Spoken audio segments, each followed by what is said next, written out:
Yo, it's Tuesday. Welcome back to work, everybody, from New Year's. Oh, wait a minute. This is Automotive. Everybody was working yesterday. We're welcome back the rest of the world. No. Talking about Tesla's new U.S. chief. No more ICE engines in Norway and Volvo buying more safety. Got it all out. That was impressive.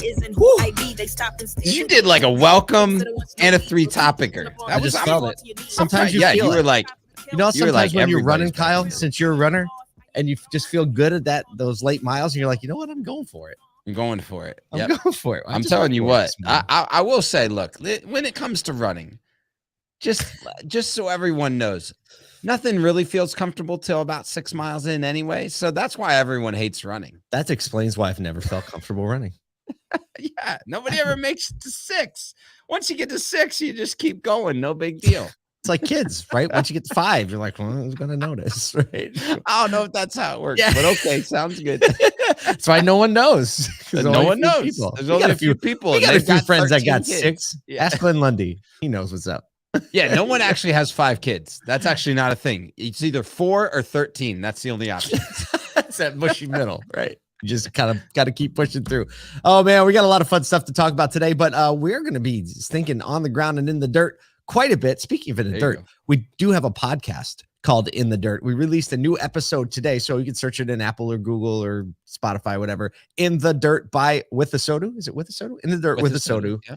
And today we just released an interview that I was able to do when I was on the ground with a bunch of fixed ops folks from the Sioka dealerships, and talked to Greg Sioka Jr., who in my opinion is one of the most impressive leaders that country. And I think the average age of manager in that organization, which is I think like in the 30s now. Where are they at in the top 150? 70? I don't know. They're up there. Average age of their manager is like 34. So if you want to groom the next generation, check out In the Dirt with the Sodu podcast today. Listen to Greg Sioka Jr. and you'll kind of see what that sounds like, right out of the gate. Also, Kyle, you're going to be with some dealers tomorrow. Oh, I'm really excited about that. May or may not be in Florida, which is also exciting in the winter. That is very exciting. But yeah, I get to be with some dealers, some GMs, and just kind of talk about like marketing in the next year, and how data and brand and all of that is going to be really important over this next year. We actually get to do that a couple times. We're going to be with Kane Crew, and NCM 20 Group next week in Phoenix. I think data and brand are going to be, and here's what's crazy. We're like, yo, data and brand. And people are like, yo, we know Kyle's the data guy. We know Paul's the brand guy. But like, it just consistently, it just always matters. Doesn't matter if it's 2019, 2023. It's just those two things are important when it comes to marketing and keeping customers, happy and connected and all of that. So, but really, the like anything, like you have experts and a lot of experts will be like, yo, I say the same 3 things for my entire career. Right. I just reorder the words. Right. But the truth is the recontextualization of it for the current climate is where all the traction is had. Right. Yep. You could be in shape right now. You could be in better shape. You don't need more expertise. You don't need another program. You just need to recontextualize what you already know for how you feel today. All right. We'll keep moving because we'll get tied up in that real quick. We're going to Baltimore later this week. We're going to scope out a SodaCon. Announced it yesterday. If you didn't hear, it was like a really rolling start.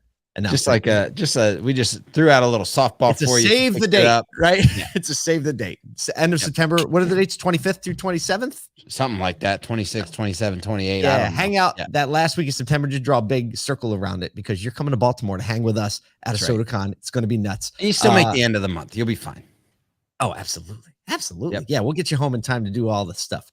NADA, we're going to be on the ground there as well for like 4 or 5 days. We're going to roll heavy. Please, if you're going to NADA, let us know in the comments. Come say hi to us while we're there. Let's record some content. Let's hang out. Let's meet in person. Let's talk about stuff. Speaking of talking about stuff. Yeah, let's do it. Segue. Segue in the intro. Go ahead, Kyle. What's happening this week? Hey, in the latest news, Tesla headquarters China Chief Tom Zhu, so the guy, he was in China, has been promoted to oversee the electric car maker's U.S. assembly plants, as well as sales operations in the U.S., Europe, and North America. Now, he's the highest profile executive at Tesla, second only busy man to CEO Elon Musk, which I think right now is an extremely important position with Elon's focus on, not just Twitter, but like they got SpaceX and they got a bunch of different things going on. And so that position is a massive position when it comes to, especially like I was reading in the news just this morning, a lot of people are pointing and looking at Tesla as like, what are they going to do in this new year's? Like they didn't hit projections on deliveries in Q4, even though they were up from Q3. They had the incentives. They're continuing some of the incentives here in the first quarter. So I think that a lot of eyes are on Tom Zhu this morning going, okay, what's it going to look like? What is it going to do? Is the stock going to rebound? All of that type of stuff. So I like this guy. I think you're like right on the mark. I think it sounds like when I read this, I was like, I thought all the Tesla investors breathe a collective sigh of a sigh of relief. Like we got a guy to look at. Here we go. Okay, somebody's paying attention that's qualified. So get this. I loved kind of like the energy around this guy just from these few things that I learned about him. So he was hired last year and promoted to come in and troubleshoot production issues. And he is one of the reasons that they rebounded so well from the China COVID lockdowns. Coworkers said that he was among the first batch of employees to sleep at the factory to make sure it kept running. And they, according to people that know him, they say he's a no fuss manager. He's got a buzz cut. He prefers wearing a Tesla fleece, right? And he lives in government subsidized housing. That's a 10-minute drive from the Shanghai factory. I'm sure he's moving. This cat, I'm going to call it right now. Tom Zhu, that's a car guy. You know what I'm saying? Get it done, man. I mean, you can say what you want about work-life balance, but the man's obviously got some purpose, some work ethic. He believes in what he's doing, and it'll be interesting to see what he does with the U.S. manufacturing and like, can he keep it aligned, and can he can you imagine being the guy that Elon Musk trusts with that much? It's just the accountability that needs to happen there. I don't know. We'll see what happens, but I can really get behind a guy like that. Yep, I can definitely most of the auto industry and I'm excited because I do think that Tesla's a brand that we look to a lot, and as an industry, we need to take a lot of note from that. So I'm interested to see kind of how he takes the role and takes the position into really expanding that business and giving other auto manufacturers and auto dealers something to look towards, something to kind of like track at, because I think that that's important. Speaking of something to track at, Segue time. I had to read this one twice when I saw it, but as of yesterday, January 1st, 2023, or January 2nd, 2023, Hyundai has completely stopped selling ICE vehicles in the country of Norway. Completely. Not another one will be sold. Norway's goal is to end ICE sales by not 2020, not 2030, 2025. In the year 2030, 25. So ending ICE sales by the year 2025, and most of their vehicles currently have a plug. There's only a few percent of ICE vehicles being sold in Norway at all. In 2020, it was about 55%. In 2021, 65%. Last year, they think once the numbers are all in, they're going to be close to 80%. So we got a quote here from Thomas Rosvold, managing director, which is like CEO of Hyundai Motor Norway. He says, we have great faith in our model portfolio. And now that we have launched the all new Ioniq 6, the time has come to sell only all electric vehicles in the Norwegian market. It's a wild proposition. I a lot of people are kind of going to go pointing fingers and going, see if they can do it. Let's level set for the people, Kyle. Norway is the fourth richest country in the world, and that's per capita. So if you think like household family of 3 as compared to the US, that's $60,000 more of income in a family of 3.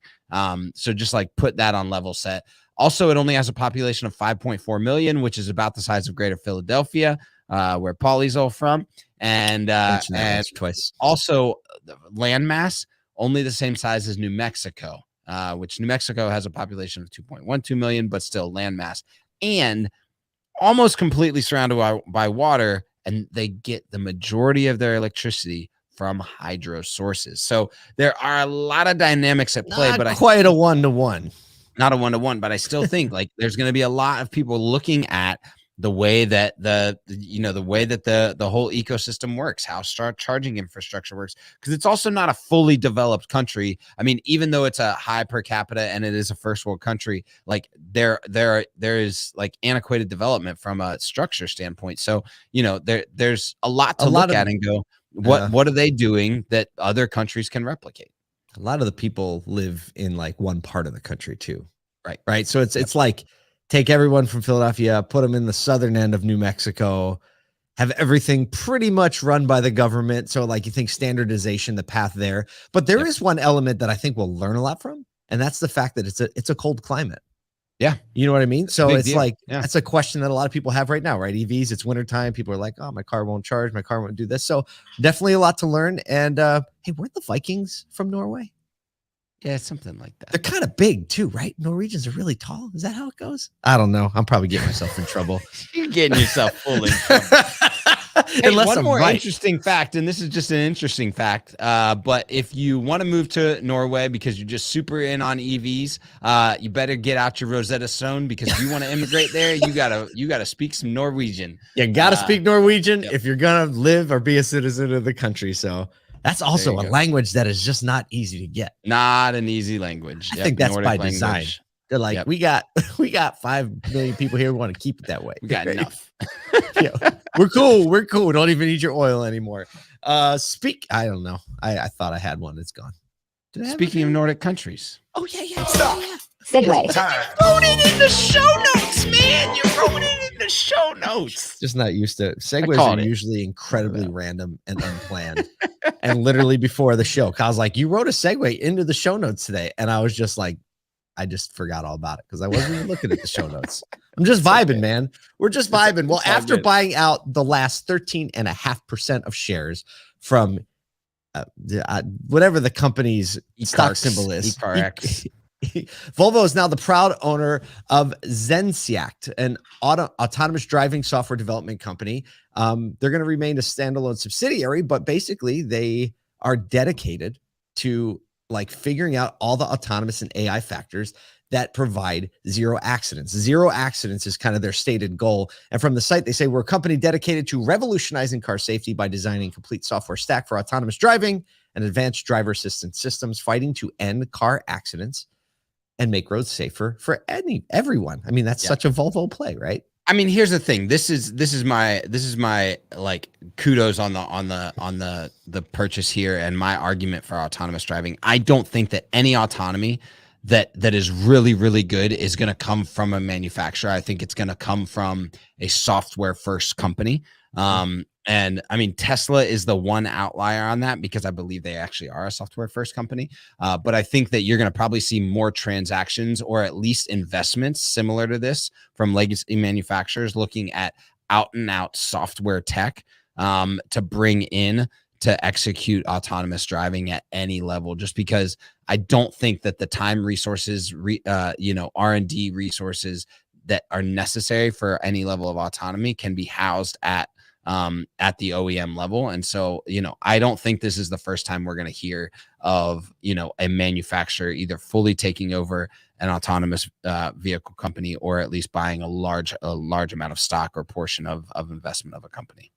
I will tell you that I could definitely note several accidents I haven't been in because of some features that are obviously incorporated in autonomous driving, just like safety features in general. Absolutely. Yeah. I mean, like that collision warning, right? Someone stops fast in front of you, you're backing out of a parking spot. It's like car coming from the right, like without a doubt. So, like these autonomous features, people are driving Teslas to talk about this or that, but having a company that is fully dedicated to that, being absorbed into your point, like I think everybody can agree. It's a good thing, right? So, and I mean, I don't know why autonomous driving features and EVs just seem like maybe it's because Tesla is kind of like the first one. They just kind of feel like one and the same. But they're moving back. I mean, but they move back into ICE vehicles and into hybrid vehicles a lot. I mean, we just bought a van for my wife and I'll tell you, like there are a ton of features. I mean, all the lane departure warning, the lane keep assist type stuff, the radar cruise control. Sienna, right? Yeah, that's all parts of autonomous driving. It's just autonomous driving takes them to the next level, and so I think, it's a benefit for the entire industry, not just EVs, although I know that we put them on EVs a lot. Yeah, we do. Well, I don't know. Any closing words, Kyle? It's Tuesday. My closing words are, hey, look, the OEM month probably ended yesterday, so we got all these fresh starts, whether you're in the industry partner or dealer world. So take the fresh start and run with it. Let's go. That's right. It's a good day to run with fresh starts. It's great. It's Tuesday. Everyone, you had a head start. You were at work yesterday. Everyone's coming back to work today. So time to fresh start. Give someone else a fresh start too while you're at it.